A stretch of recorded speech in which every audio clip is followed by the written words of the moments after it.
Well. Hello, everybody. It's Sunday morning. Sunday morning. I still have a little bit of face paint on my face, but I wash my face and I wipe it off.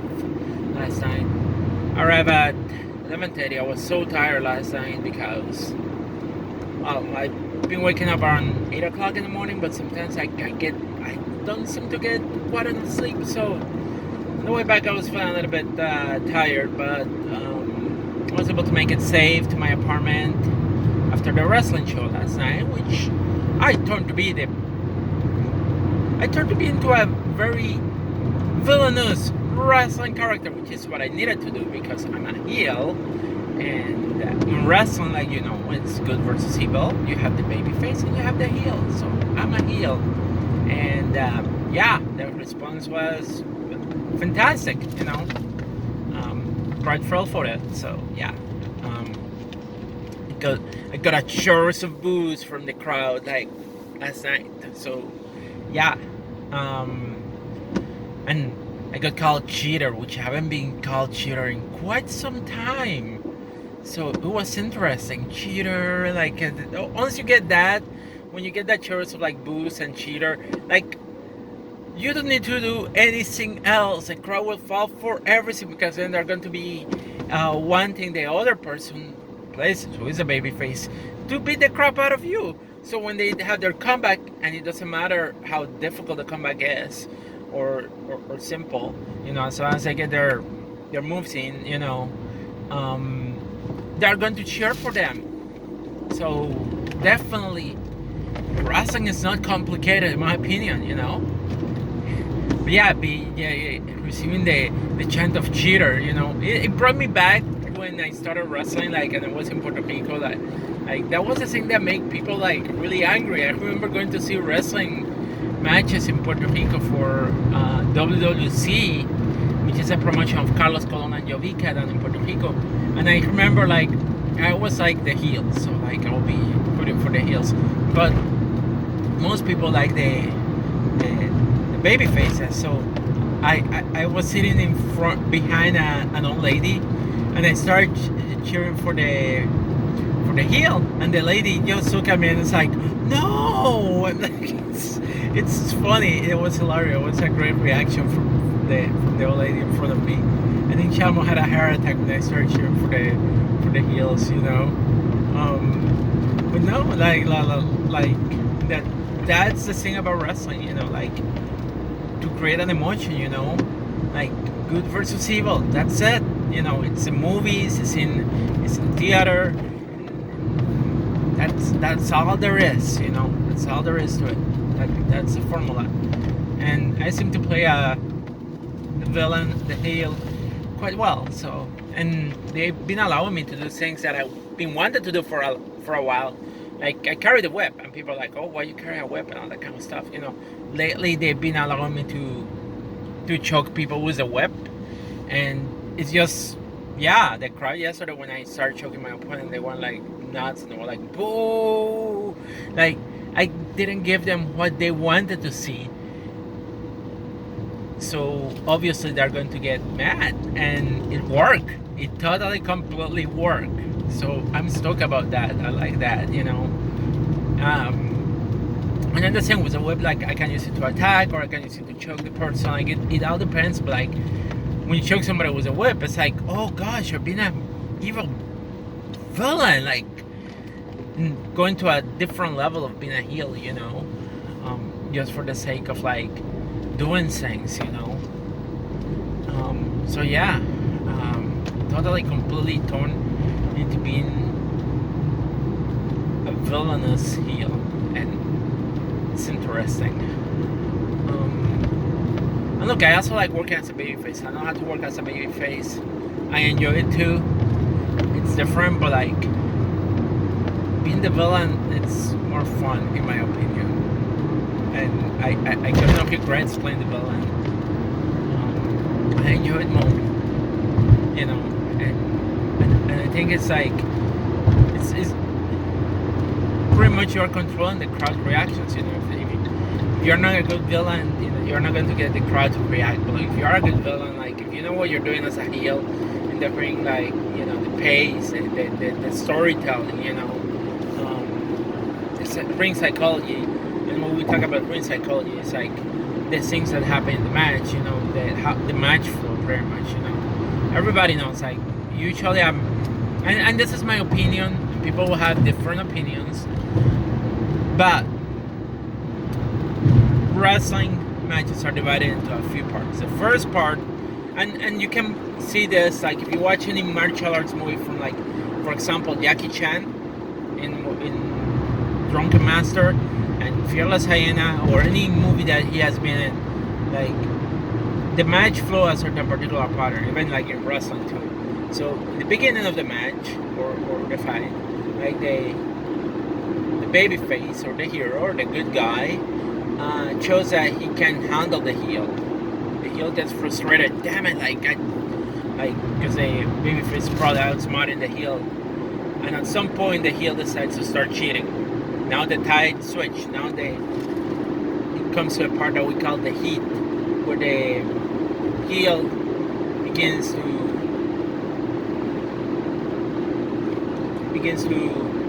take the advantage of the babyface cheating, breaking the rules of wrestling, you know, still trying to keep the babyface alive to show that they're not dead. And then comes the climax, the turnaround point. And sometimes it's a double down, depends on what you really want to do, you know. And then the tide switch again, and comes the climax. The hero does a comeback, and we go into the finish of the match. And the finish, the hero can win, or they can lose. Depends on what the promoter wants and the storyline that you want to tell. If the hero wins, usually it's a clean win. If the heel wins, usually they're going to try to do some type of shenanigans, cheating, you know, or holding, like the classic pin that pisses people off. It's like either you hold the tights or you put your foot on the hook. So that will get the crowd like mad about what just happened, because pretty much the heel just stole a victory from the baby face. You know, you all wanted the good guys to win, but they didn't win because the heel cheated. And then you can continue playing a storyline like that towards the future with the characters and the wrestler. But usually that's the match flows, and you can see that, like, when you go to see a movie, pay attention to that, you know.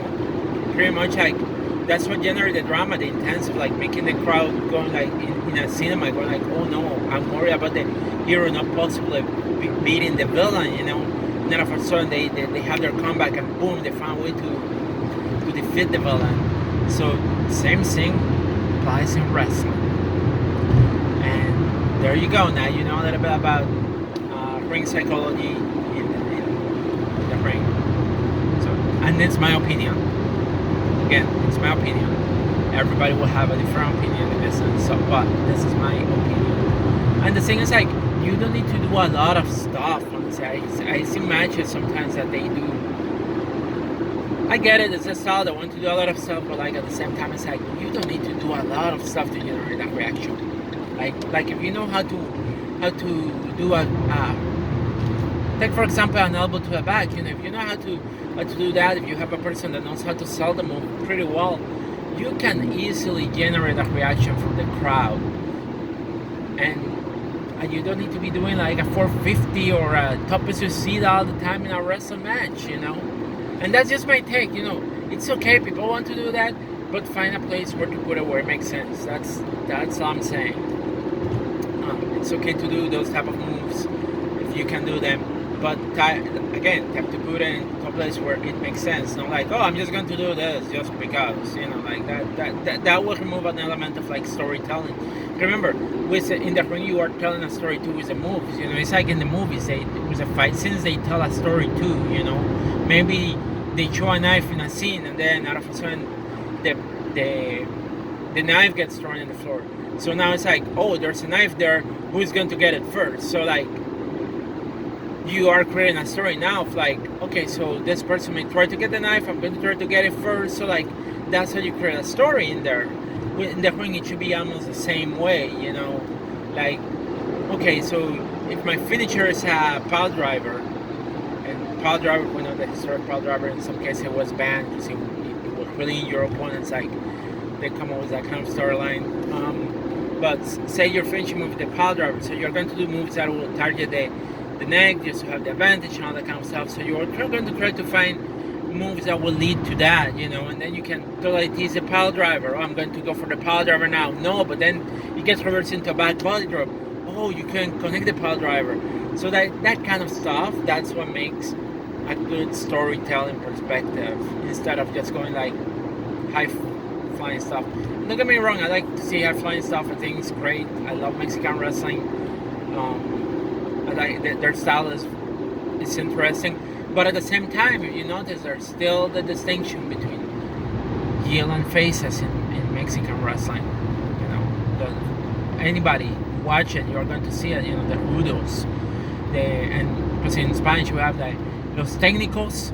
They are the baby faces. I'm sorry, they are the tecnicos, baby face. Rudos, heels. So those rudos, and so yeah, that's how they go in Mexico, and even Puerto Rico. And los técnicos, they're called técnicos because they use a lot of like technical wrestling, pretty much like holds and that kind of stuff, and they will never cheat. The rudos, they are not very technical, or they could be. But usually they don't use a lot of like wrestling holds. They are more like punch kick, brawling style. You know, they will cheat. You know, that's why they're called rudos. So yeah, it's very interesting. But again, the match is the same thing. You know, it follows the same flow. And and I'm bringing attention to Mexico because in Mexico they like the high flying style of wrestling. That's where it's very popular, and that's where it started, in my opinion. But they still. Not everybody's doing the high flying stuff. I rarely have seen many rudos do a lot of high flying. Most of the time the babyface is the one doing the high flying. Specifically when the heel goes outside and the babyface decides to take a risk by doing a high flying move. But that, again, this is just my opinion from what I have seen. So I know they can be controversial with what I have said, so you know, but that's my opinion. Anyway, but it was a fun day yesterday for me. I enjoyed what I did in the ring. I enjoyed the matches that I had, and it was cool. And like I was happy because after the match was over, hearing the crowd response to the babyface winning, that was great. It's like, yeah, I did my job. We put that person super over. That's it. That's what the heel needs to do. You need to put the babyface over. You know, you need to create a hero out of who your babyface opponent is if you're a heel. And that's how I got. And again, some people will have a different perspective, but it's just my opinion, you know. And to me, it made me happy just to hear that crowd reaction in the end, because I know that I did my job right. If the crowd had reacted different in the end, I knew that I probably didn't do my job right. But hearing that pop at the end for the babyface, that was it. That's it. Like, I know that the match went the way that I wanted to go, and that's what matters in wrestling. You know, that's what I need. You know, that's how you know that a match worked. That's what you're supposed to do works. You know, when you get the response from the crowd that you wanted. You know? So that's it. That's all I got. Anyway, peace out, everybody. Stay safe. I'm getting close to work, so bye bye.